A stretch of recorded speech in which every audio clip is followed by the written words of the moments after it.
On how stocks tend to trade in the last month of the year to help get your portfolio ready for 2026. First, let's take a look at how the S&P 500 index tends to perform in each month of the year. So there you go, 12 months, 12 bars there. The only down month here, and this is going back to 1990, tends to be September. And I'm using the median, which is kind of like the average, going all the way back to 1990. Now here's December, and you can see it's a little bit less than November, which happens to be the best month of the year. That's what we're wrapping right now. And it's kind of in the middle of the pack, but nevertheless, it is positive, or it tends to be positive about 80% of the time. So those are pretty good odds that we have with us. Now I want to show you a couple different models that I've been updating this entire year. Now, what is in white here is what has actually happened. And the first thing you notice is there's that big post-Liberation Day dip and the blistering rally that we saw off of that. Now I have two different maps in here. The median since 1990, that's the green line. That's basically tracking what I just showed you in that other chart, except this is updated on a day-to-day basis. What you need to focus on here is the month of December. Here's where we are. As we enter December, this just gently drifts up into the end of the year.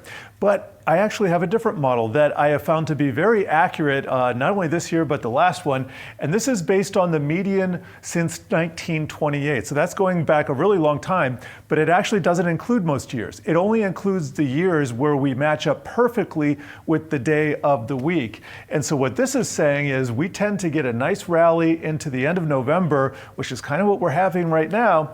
And then we take a little bit of a dip into the middle of the month, and then we re-accelerate into new highs into year end. I would separately add that by the work of Almanac Trader, that's Jeff Hirsch, he's a friend of Stocks in Translation.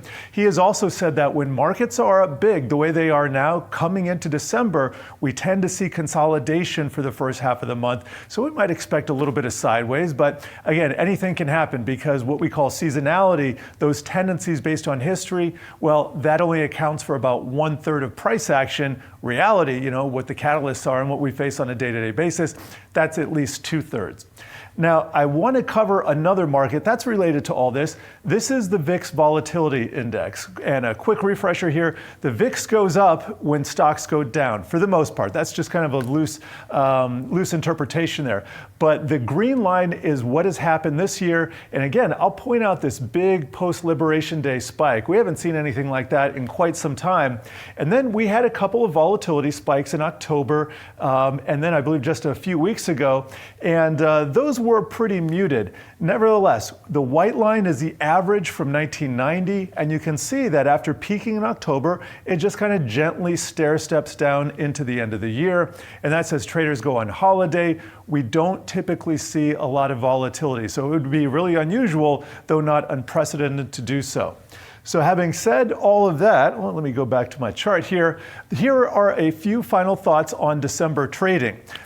First of all, we have markets, well, they tend to go up or at least sideways as volatility drops. Stocks rarely crash, but 2018, that was a big exception.